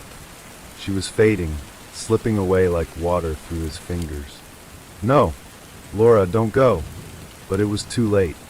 Her form dissolved entirely, swallowed by the darkness, and Mark was left with nothing but an empty space where she had been.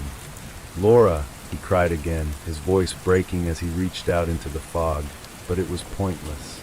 She was gone. Jack's sobs echoed in the eerie silence. He too seemed to be fading, his body becoming transparent, like he was being absorbed into the very air around them. His hands were still reaching for Mark, his mouth open in a silent scream. "Mark, help me," he whispered, but his voice too faded until it was nothing more than a whisper lost to the wind. Mark's chest tightened. He couldn't breathe. He couldn't think. His eyes darted around, seeking some form of escape, but there was nothing. Only the tree's roots, stretching out like a terrible maw, the mist swirling in an endless dance, and the figure watching, waiting for something Mark couldn't understand. "You've broken the law," the figure finally spoke again, its voice as cold and final as the grave. "You have made the tree's price your own, and now you are its part." Mark stumbled back, the last remnants of his strength failing him. He tried to take a breath, but his chest was constricted, the air thick with the weight of failure. His mind was clouded, but one thought kept cutting through the fog. This wasn't supposed to happen. They weren't supposed to end up like this. The tree loomed before him, its branches twisting into the sky like skeletal arms. The stone at its base flickered in a sickly glow, pulsing with the rhythm of a heartbeat, as though it was alive, breathing with a life of its own. Mark could feel it, could feel the tree's hunger, its insatiable need to feed. A surge of panic shot through him. "What do you want from us?" Mark's voice was hoarse, raw with emotion. "We made a wish to fix everything, to go back, to make it right. Why can't we undo this?" The figure stepped forward then, its form shifting in the mist, its presence cold and suffocating. "You cannot undo what has been done. The cycle must continue. The tree is the law. It is ancient, its roots deep in the fabric of time and fate. It takes and it gives, but it never leaves you with nothing. You're a part of it now, forever." Mark's legs felt weak, and the world around him began to spin, as though the very air itself was becoming unhinged. He couldn't breathe. He couldn't think. He reached out, desperately grabbing at the mist, trying to hold on to something, anything, but there was nothing to grab, nothing to hold. And then, in that suffocating silence, the truth hit him. The tree wasn't just a force. It was the gatekeeper, the keeper of the cycle. It fed on wishes, but more than that, it fed on the souls of those who sought to change the past. And once it had tasted a soul, it never let go. Mark looked down at his hands, feeling the skin shift beneath his touch. He looked up, and in the dim light, he saw himself. His body was fading, blurring like a reflection in disturbed water, the edges of his form dissolving into the mist. He was becoming part of the tree's dark power, just like Laura and Jack. "No," he whispered, shaking his head in disbelief, the word caught in his throat. "No, no, no." But the figure didn't answer. There was nothing left but the slow, steady pull of the tree's power, its ancient, relentless force drawing him in, pulling him toward the roots, toward the heart of the dark, hungry void. Mark tried to resist. He fought. He screamed. He begged. But there was no use. The roots wrapped around him, cold and unyielding, and as they pulled him closer, he felt his body giving in. The last flicker of his consciousness began to fade, his identity slipping away like a dream from which he couldn't wake. And as the darkness took him completely, he realized with a chilling certainty that there was no escape, no wish that could undo it. The cycle had claimed him, and he was now part of it, forever. The darkness consumed him whole, wrapping around him like a blanket made of ice and shadows. There were no more thoughts, no more cries for help, just the slow, relentless pull into the void. The last remnants of Mark's consciousness slipped away, and with them, the faint memory of the world he once knew. And then everything was still. Mark, if it was still Mark, could no longer sense his body. He couldn't feel the weight of the ground beneath his feet or the air in his lungs. There was no sound, no light, no time. He existed in a space beyond comprehension, a place where nothing mattered but the pulse of the tree and the cycle it perpetuated. The tree! It was alive, its roots reaching out through the dark, its whispers now part of the silence, like a slow, rhythmic heartbeat in the deep, hidden corners of his mind. The desire for escape, for a way out, clung to him like a distant echo, but it was no use. The tree had claimed him, body and soul. The whispers began again, low at first, but gradually growing louder, filling his mind, seeping into his thoughts like a creeping poison. "Make your wish?" Mark's mind screamed, but there was no sound. The whispers didn't care. The tree didn't care. His body was no longer his own, his thoughts no longer his own. All that remained of Mark was a fading shadow, a fragment of a wish unfulfilled. And then, as though the very darkness had come alive, the cycle shifted. Suddenly there was movement, shifting shadows, stirring in the depths. Mark felt the pull of the tree's power tighten, its roots digging deeper into the fabric of his existence. The cycle was not over, it was never over. He was part of it now. He had always been part of it, far away, or perhaps right next to him. Time had no meaning here, he saw something else. A faint glow, the same eerie, sickly light that had once pulsed from the stone at the base of the tree.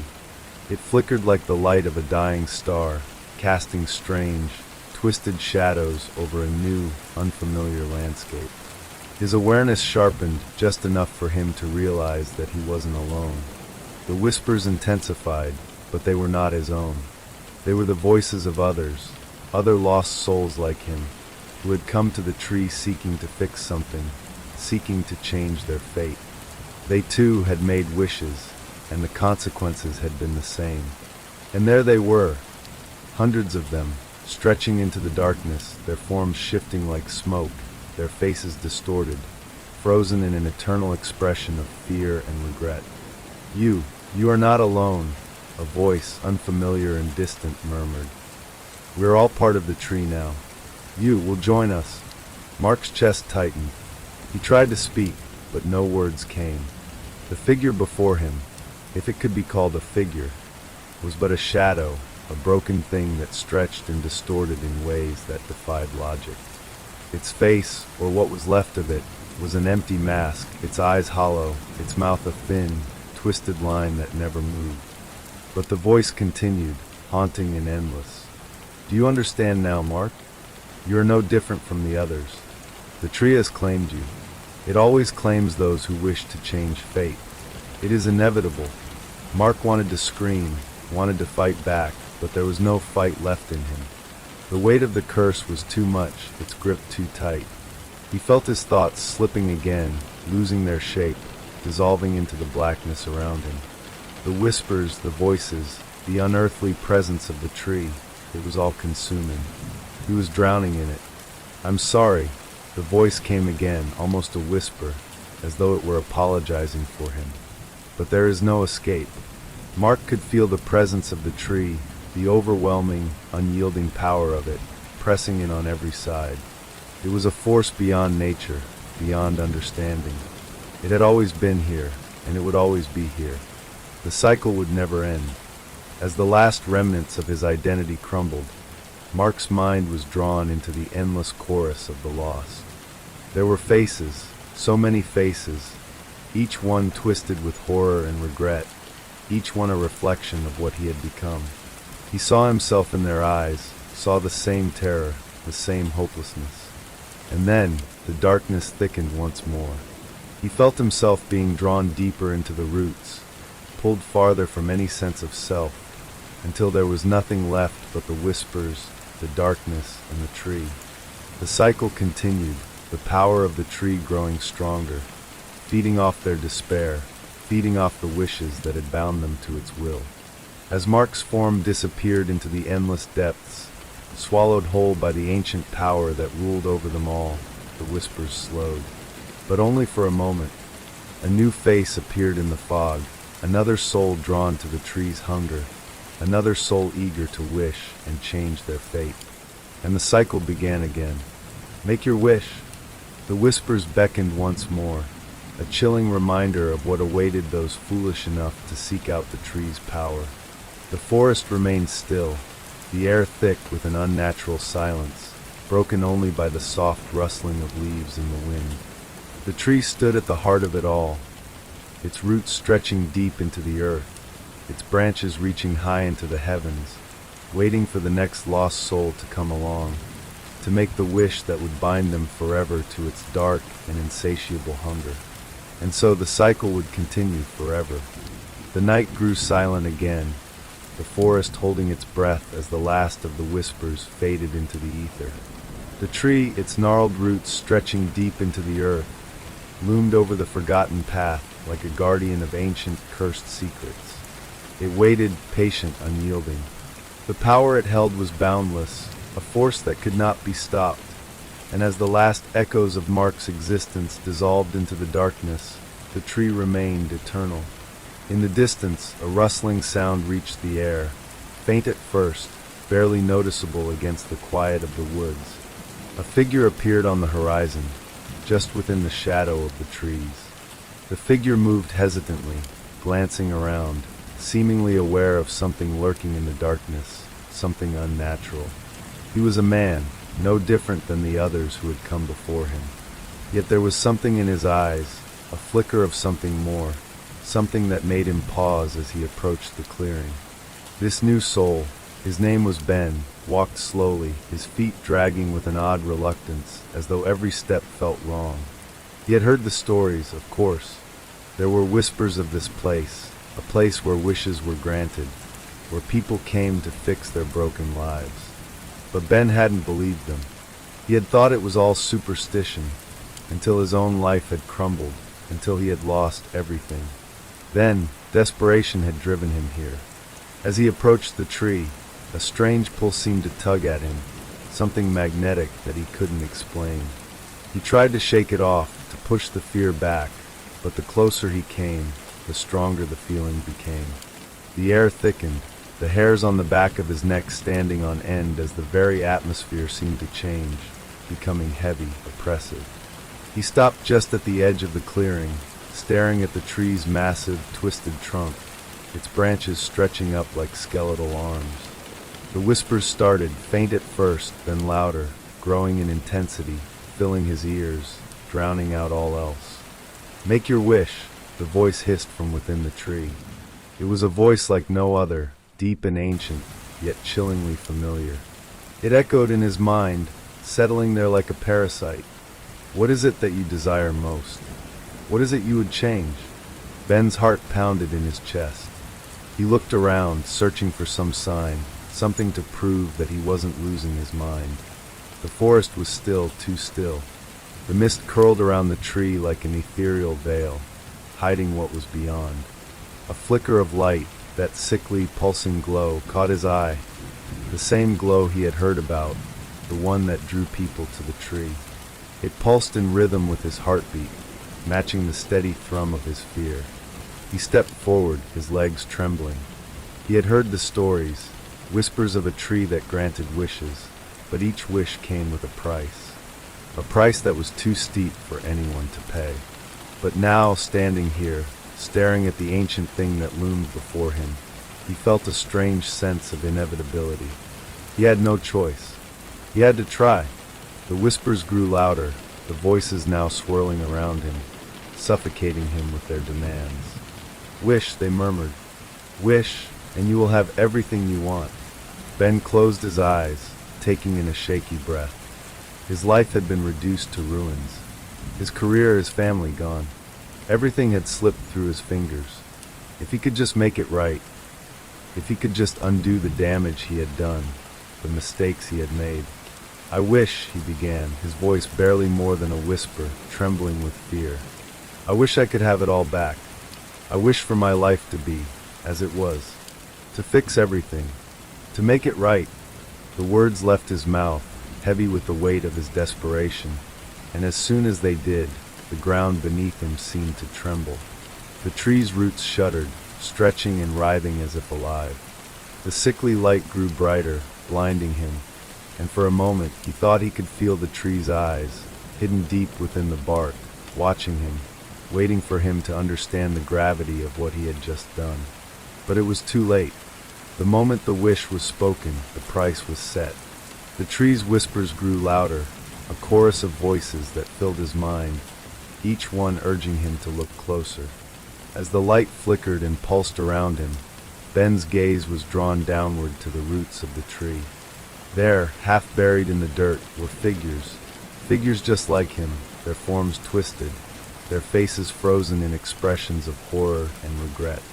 He stepped back in shock. "They were like me," he whispered, his voice trembling. "They made a wish too." The air around him grew heavier, thick with the presence of something ancient and malevolent. The mist seemed to close in, and Ben could feel something cold, something ancient, brushing against his skin. The figures were all around him now, their eyes lifeless and hollow, their bodies shifting in the shadows. And then, from the darkness, a voice called to him, an eerie, familiar voice that made his blood run cold. "Ben," it whispered. He froze. He knew that voice. He had heard it in his dreams. It was his own voice, but different, twisted, distorted. It called him again, but this time it was closer. He looked around frantically, trying to see where it was coming from. "Ben," the voice called again, now from the shadows behind him. He spun around, and there, standing in the mist, was his own reflection. But it was wrong. His face was twisted in agony, his eyes wide with fear. His reflection grinned at him, a dark, knowing smile that spread unnaturally across its face. "What is this?" Ben whispered, stepping back. "This is the price," the reflection said, its voice deep and hollow, echoing with 1,000 lost souls. "This is what happens when you try to change fate." The tree groaned, its branches swaying in the wind, and Ben felt it, felt the power of the tree wrapping around him, pulling him closer to the roots. The voices rose up again, louder now, all of them calling to him, urging him to give in, to accept the consequences. "You'll never escape," the reflection said with a cruel smile. "None of us do." Ben staggered back, his heart pounding in his chest. He tried to move, to run, but his body wouldn't obey. He felt the roots of the tree reach out, coiling around his legs, pulling him toward the darkness below. The whispers drowned out all other sound, the voices of the lost souls growing louder, their suffering endless. And as the darkness consumed him, Ben realized too late that there was no escape. There never had been. The tree had claimed him, just as it had claimed the others before him, and it would claim more after him, for as long as the cycle continued. The tree's whispers never stopped. They waited for the next soul to arrive. And when that soul made its wish, they would be claimed as well, lost in the never-ending cycle of the tree's dark power. The darkness deepened, as if the very air itself had become thick with the weight of countless lost souls. Ben felt his body being pulled further into the earth, his legs tangled in the roots of the tree. The whispers seemed to vibrate through his bones, a constant hum that surrounded him, consuming him. It was as if the tree was alive, aware of his every breath, of every thought, feeding on his desperation, his fear. His reflection, the twisted version of himself, smiled, its grin growing wider as it stepped closer. There was no warmth in its eyes, only coldness, a void that stretched deep into the heart of the earth. "You wanted to fix everything," the reflection said, its voice like a rasping wind. "But you can't. Not here. Not with the tree." Ben's heart raced. He tried to scream, but no sound escaped his lips. The roots tightened around his body, pulling him down, down into the earth. His body felt heavy, as though the weight of the entire forest was pressing down on him. The reflection's eyes, his eyes, followed him as he struggled, the grin never faltering. "You made your wish," the reflection continued, its voice now a chorus of whispers, echoing in his mind. "Now you'll suffer the consequences, just like the others. You're part of the cycle now." Ben's chest tightened, his lungs burning with the effort to breathe. He clawed at the earth, at the roots that held him captive, but it was no use. His fingers scraped uselessly against the dirt. The voices grew louder, their laughter mingling with the groaning of the tree, until it felt as if the entire forest was alive, breathing, watching. "Make your wish," they taunted, "but understand this. There is always a price." Suddenly, the ground beneath him trembled, and Ben felt a surge of cold rush through him. The roots twisted and turned, pulling him deeper into the darkness. He could hear the muffled sounds of footsteps, of voices, distant but growing closer, as if others were walking the same path he had, others who, like him, had come seeking something they could never truly have. Who else is here?" Ben gasped, his voice hoarse. His body was no longer his own. It was as if he was being pulled into the tree itself, becoming one with it. From the shadows, figures began to emerge, ghostly shapes that flickered in and out of existence. They were indistinct at first, mere silhouettes in the mist, but as they drew closer, their features became clearer. They were the souls of those who had come before him, those who had wished for something more, only to be trapped by the tree's insidious power. They moved silently, their eyes hollow, their faces twisted in eternal agony. Ben tried to reach out to them, to scream, but his voice was swallowed by the whispers, by the pulsing light that now radiated from the heart of the tree. The figures did not speak, but their presence was deafening, as if they were all around him, staring into his very soul. "You're one of us now," a voice echoed from the darkness. It was soft, a whisper barely audible over the rustling of the leaves. But it carried a weight of finality, of doom. There is no escape. Not for you. Not for any of us. Ben's heart pounded in his chest. His mind raced, trying to make sense of the situation, to find a way out. He had to find a way to undo his wish, to break the curse that had bound him to this place. But the more he thought about it, the more he realized that there was no way out. The tree was too powerful, too ancient. It had claimed him, just as it had claimed so many others before him. Suddenly, the whispers grew louder, the voices swelling into a chorus of maddened cries. They surrounded him, pressing in on him, suffocating him. The tree groaned, its branches shifting, twisting in the wind, as if it were alive, alive and hungry. Make your wish, the voices chanted in unison, over and over, until the words became a maddening refrain. Wish, and you will be free. But Ben knew better now. He knew that no wish, no matter how desperate, could undo the damage that had been done. The tree would never let him go. He would never escape. His wish had been his undoing, and there was no reversing it. No way to go back. The figures around him began to move closer, their hollow eyes fixed on him, their forms flickering like fading memories. Some of them reached out with skeletal hands, their fingers brushing his skin as they passed by, sending waves of icy cold through his body. In that moment, Ben understood. He was not just trapped by the tree. He was part of it now. His soul, like the others, was entwined in its dark power, feeding it, strengthening it. The cycle would continue, and he would be a part of it forever. The whispers intensified, the voices growing louder, more insistent. And Ben could feel it. Feel the weight of the tree's power settling over him, taking hold of him, binding him to its will. He could feel the darkness spreading inside him, filling him with a cold, unshakable dread. And then the reflection of himself, the twisted version that had been waiting, stepped forward, its grin widening. "Welcome," it said, its voice dripping with malice. "You are one of us now. Forever." Ben tried to scream, but no sound came. The roots of the tree tightened around him, pulling him deeper into the earth, into the darkness, until he was lost to the whispers, to the cycle of suffering that had no end. The light from the tree flickered, casting eerie shadows over the clearing, as if it were watching him, waiting. And as Ben's form began to dissolve into the roots, joining the endless sea of lost souls, the tree's whispers faded into silence. For now the forest was still. The wind had died down, and the night was quiet once more. But the tree stood, ever patient, ever hungry, waiting for the next soul to wander into its grasp.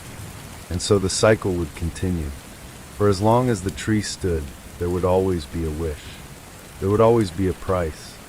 The forest stood still, bathed in the eerie glow of the moon as it hung high above, casting its silver light across the clearing where the tree stood, its dark presence unwavering.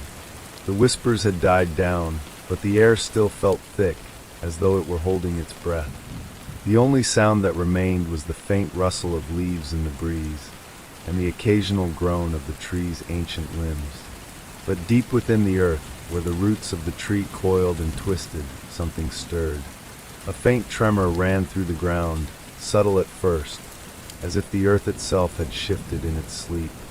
The pulse of the tree's power flickered, a weak throb that barely registered, yet it was enough to send ripples through the air. The mist around the tree thickened, swirling in unnatural patterns, as if something was moving beneath the surface. And then, from the darkness, a figure emerged. It was a woman, young, disheveled, her clothes torn and stained, her eyes wide with a mixture of fear and something darker, something much deeper. She stumbled into the clearing, her hands trembling as she reached out, grasping at the air as though she were searching for something she could not find. Her eyes locked on the tree, and she froze. The light flickered in her eyes, the same pulsing, sickly glow that had drawn so many before her. She had come for the same reason. She had come to make a wish. Her voice was shaky, barely a whisper as she muttered to herself, her breath coming in short, frantic gasps. I just want to fix it. I just want everything to be okay again. Please." The whispers stirred in the air, swirling around her, circling her like vultures. They were so familiar to her, these voices, voices she had heard in her dreams, voices that had haunted her every waking hour. She had heard the stories, the warnings, but she had never believed them. Not until now. She stepped closer to the tree, her feet dragging as if every step were a struggle. The moment she crossed into the clearing, the atmosphere around her shifted, thickened, like a tangible weight pressing down on her chest. The tree seemed to grow taller, its roots groaning as they shifted in the soil. The branches creaked, a low, sinister sound, and the glow of its light pulsed with an almost hypnotic rhythm. "Make your wish," the tree's voice whispered to her, but this time it was different. It was not just a voice from within the tree, it was everywhere. It was the wind, the rustling leaves, the creaking branches. It was the forest itself, calling to her, tempting her. The woman hesitated, her hand trembling as she reached toward the tree. Her mind was clouded with desperation, with grief. She had lost everything, her family, her future. Everything had been ripped away in an instant, and now, standing before this ancient, monstrous tree, she felt as if she had no choice. She had to wish. She had to make it all right. Her voice cracked as she spoke, barely a whisper. I wish I could go back. I wish I could undo everything. I want to fix it. Please." The moment the words left her lips, the ground beneath her feet trembled violently. The tree's roots jerked, twisting and snapping in the earth, as if responding to her wish. The air grew heavy, thick with the stench of decay, and the glowing light from the tree intensified, casting shadows that danced in unnatural ways. The woman stumbled back, her heart racing. She had made her wish, but she could feel it now, the change. It was happening slowly at first, but it was undeniable. The tree was not just granting her wish. It was taking something in return. From the shadows, figures began to appear, slowly, one by one, their shapes flickering and shifting. They were the lost ones, the souls that had come before her, their forms twisted and broken, their eyes hollow with torment. They moved in silence, their feet making no sound as they circled the woman, their presence suffocating, oppressive. She gasped, stumbling back into the tree, her back pressed against its rough bark. The figures reached out to her, their cold fingers brushing against her skin. The whispers grew louder, swirling around her like a violent storm. "Did you think it would be that easy?" One of the figures spoke, its voice a guttural rasp echoing from all around her. "Did you think you could undo what has been done?" The woman's heart pounded in her chest as she spun around, her eyes wide with panic. No, I didn't mean for this. I didn't know." But the figures ignored her, their hollow eyes fixed on her, their silent condemnation weighing down on her. The tree groaned, its roots shifting beneath the earth, and the light flickered once more, casting long, twisted shadows across the clearing. The power of the tree surged, a dark, unyielding force that tightened its grip around her, suffocating her with its hunger. "You can never escape," the voice echoed from the tree, now low and rumbling, deep and ancient. "You are bound to it now, just like the others, just like the ones before you." The woman's knees buckled, and she collapsed to the ground, her hands pressed against the earth as the darkness closed in around her. Her breath came in shallow gasps, her vision blurred as the figures surrounded her, their faces contorted in silent agony. She could feel the tree's power wrapping around her, pulling her down into its roots, into its very heart. The whispers continued, growing louder, more frantic. "You made your wish. You wanted to fix everything. But now you must pay the price." Tears welled up in the woman's eyes as she realized the truth. There was no escape. There never had been. The tree had claimed her, just as it had claimed the others before her. Her wish, like theirs, had been a trap she had walked into willingly. She screamed, her voice echoing through the clearing, but the sound was swallowed by the tree, consumed by the dark force that surrounded her. And as the last of her scream faded into the night, the figures closed in, their hands reaching out to her, their cold fingers touching her skin. The tree's power surged one last time, pulling her into the earth, into the roots, into the darkness. And as her body disappeared into the soil, her soul became part of the tree, lost forever. The whispers faded, the forest grew still once more, and the moonlight cast its eerie glow over the clearing. The tree stood, as it always had, waiting for the next soul to wander into its grasp.